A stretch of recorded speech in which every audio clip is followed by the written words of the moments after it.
สวัสดีครับอาจารย์สมัยครับสวัสดีครับสวัสดีครับโอ้โชคหมานเนาะอาจารย์เนาะครับเลขเขาคักเขาแน่ของขึ้นเนี่ยอืมครับผมแจก81ตรงๆเนาะหมอรวยเนาะครับถือตัวเนียนเลยอาจารย์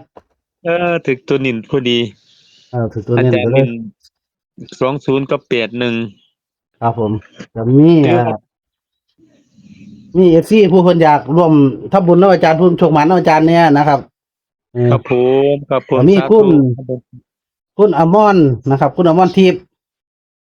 ครับพันเพลงผมนะครับคุณอมรทิพย์พันเพลงจากนนทบุรีครับฝากรวมคทำบุญสั่งรับพญานาคอาจารย์500 บาทครับครับผมแล้วสาก็มีคุณธุกันนำเพิ่นครับครับผมแล้วก็อีก2 ท่านนะครับเพิ่นบ่ขอเอ่ยนามเพิ่นว่า รวมทั้งบุญครับทั้งอาจารย์อีกผู้หนึ่ง400 คะแนนผู้หนึ่ง300 คะแนนทั้งเบิดก็เป็นครับ1,200เนาะอาจารย์เนาะครับผมครัครับบผมว่านโอนไปแล้วเนาะครับสำหรับเกียรติการก็โอนให้ไปแล้วเกียรติครัการบสาธุ200 วันเห็นแล้วเนาะอาจารย์เนาะครับผมสาธุน้ำเพิ่นครับสาธุครับผมสาธุครับวันนี้ก็ร่วมอีกนะครับผู้เพิ่นโชคคนมาเดี๋ยวครับก็ค่อยทยอยมาเนาะอาจารย์เนาะมีหมดแล้วก็ครับกิ้งกังมาหาดอก อาจารย์ก็สิซื้อเหล็กซื้อปูนเสริมน้ำวัดหั่นล่ะครับซครับอยครูผมบาอาจารย์ครับโอ้ครับปฏิหารย์เนาะอาจารย์เนาะกำลังเฮ็ดกำลังสั่งเพิ่นผู้มันกำลังให้อืมครับภูมิเพิ่นผลักดันซอยมันมีแต่ตรงๆแตกล่างแตกบนเนาะหมอรวยเนาะครับผมเห็นบ่รู้สึก83เขามาแต่77เนาะหมอรวยเนาะแม่นครับจักงวดละคืออาจารย์ซี่บ่ 4งวดซ้อนติดๆเลยครับซี่งวดซ้อนนี่เขาตัวจับพร้อมแล้วตัววิ่งพร้อมได้ออาจารย์เห็นบ่ครับเออมีแต่เข้าตัวนิ่นเลยครับครับผมตัวเน้นพร้อมเนาะอาจารย์โอ้คักครับกำลังมาแรงเลยครับตัวนี้เอาเปล่าเฮ็ดต่อครับเอาพี่น้องซ้ำเทพบุตรเทวดาเพิ่นให้สร้างพระใหญ่เท่ากันอืมมันเกิดปาฏิหาริย์เนี่ยหมอรวยอาจารย์ครับเขียนตัวให้เกิดปาฏิหาริย์ตัวนั้นมันเทอืวดาเพิ่นมส่งใส่ให้เนาะครับผมอืม ว่าช่วงมันเป็นช่วงเฮ็ดช่วงสร้างช่วงเฮ็ดฐานพระใหญ่เทวดาเพิ่นก็เบิ่งเฮาเนาะหมอรวยเนาะครับผมอืมถ้าเขาอีก2 มื้อนี่มันสิเป็นห่วยอื้อฮือหกหกเป็นเอาจัก6 วันซ้อนแล้วนะเนาะก็เหลือเอามันเหมือนกุดสู้ ครับเอาตอนเนียงจนฮอดพระแล้วเลยอาจารย์ อ้าวเขาบอกมือบอกเว้นดอกเอาฮอดพระแล้วบ่ล่ะเซาตั้งเอิ้นตะค่อยหลุดก็ได้ดอกถ้าอีก2-3งวดนี่ให้ FC รวยยกช่องครับเด้อไปเลยเนาะครับผมครับอืมจักหา6งวด FC เกิดสิบ่มีเงินแสนกันบ่จังว่าอืม ลองมือขึ้นมามือเนาะจ้ะเนาะลองผู้ใดครับพอมีทุนก็ลองเบิ่งจักหน่อยทุนหนัอืกเนาะมครับ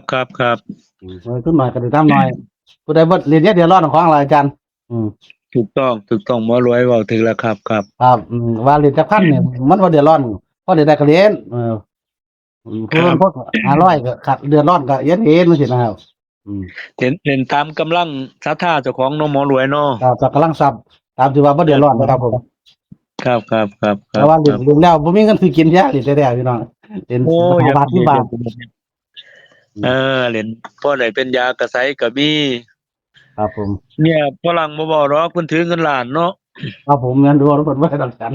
เพิ่นเพิ่นมันมีห้องซื้อผมค่าซื้อแล้วเหมือนกัน เพิ่นซื้อ300,000เพิ่นก็บ่ทุกข์เลยเดียวเนี่ยเพิ่นอืมเฮ็ดบุญหลายเพิ่นมีทรัพย์หลายเนาะเฮาไปย่างน้ำขี้น้ำสร้างบ่ได้ดอกหมอรวยงั้นครับอืมมันทำบุญเพิ่นก็ทำเทื่อละ100,000 200,000พู้นเนาะอืมครับอืมเอามาเลยโอ้ยสิเจ้าหาเจ้าสิบกันละจันแล้วมีทุนอยู่จันอืมเฮาตามกำลังทรัพย์คือหมอรวยว่าล่ะ ครับเขาเรียกวิ่งเขาเนาะหมอรวยเนาะเขาลาครับผมวเขาเนาะครับผมมื้อนี้สิเป็นวิ่ง7 กับ 1เด้อหมอรวยครับวิ่ง7 กับ 1บนล่างเนาะครับเป็น79 727972ครับ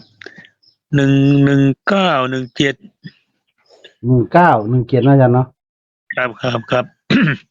มื้อนี้จะมีตัวกันเพราะว่าอาจารย์เป็นพะวงเป็นห่วงมื้อนี้ครับตัวกันจะเป็น80 กับ 30จุดกันเนาะจันเนาะชุดกัน80 กับ 30อืมเพราะเลขอาจารย์เฮ็ดไว้นั้นเป็นเลขอันตราย อันตรายหมดคูตัวนะมันเกิดได้หมดคูตัว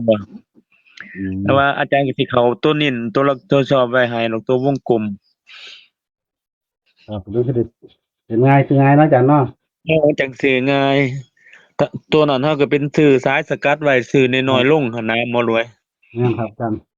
ตัวจออาจารย์นี่ให้ก็อาจารย์วงกลมถือว่าตัวจอตัวนิ่นนักโลดตัวนิ่นตัววงกลมจะเป็น79กับ9กับ19เด้อหมอรวยครับผม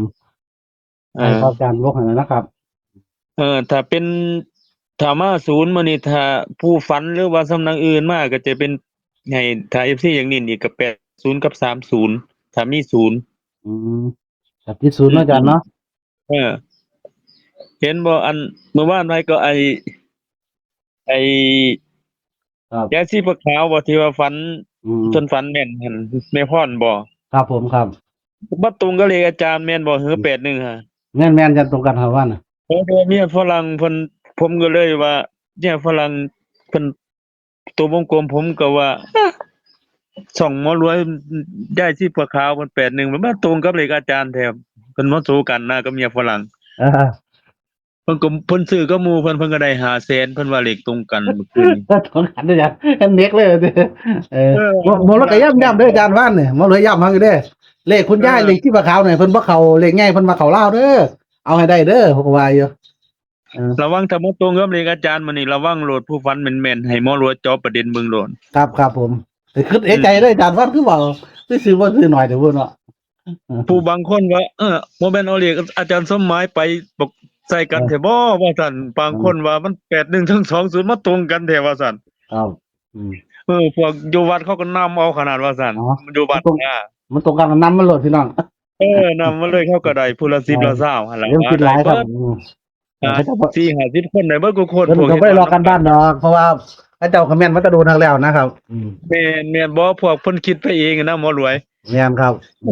มันมีพวกวิจารณ์กับพวกเดาไปเนาะครับเพราะว่าเพิ่นก็แม่นของเพิ่นอยู่แตะโดนแตะใดแล้ว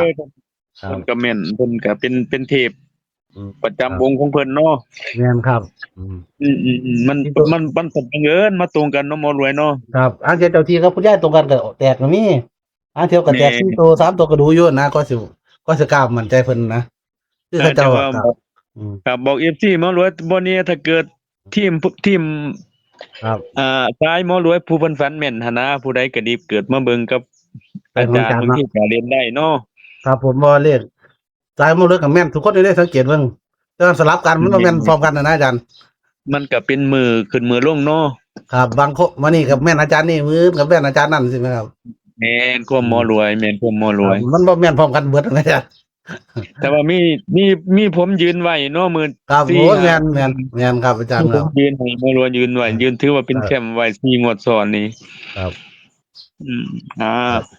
ทวนเนาะหมอรวยเด้อทวนครับอาจารย์วิ่ง7กับ1เด้อนะครับงวดนี้ครับผม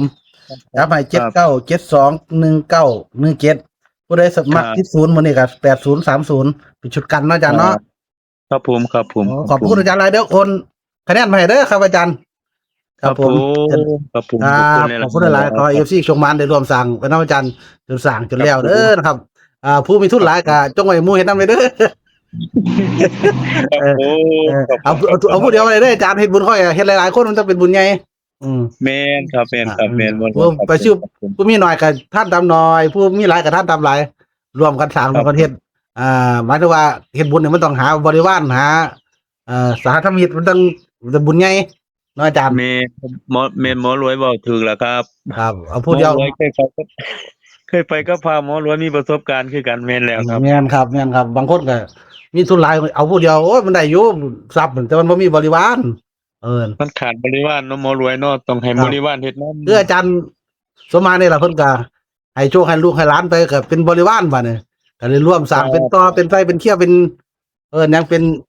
คือไปนะอาจารย์เนาะเป็นบริวารกันไปด้านหน้าพอกันไม่ก็จะได้ร่วมช่วยเหลือกันตัวเนาะอาจารย์เนาะครับผมครับขอบคุณเลยนะครับอาจารย์ครับสวัสดีครับครับผมครับ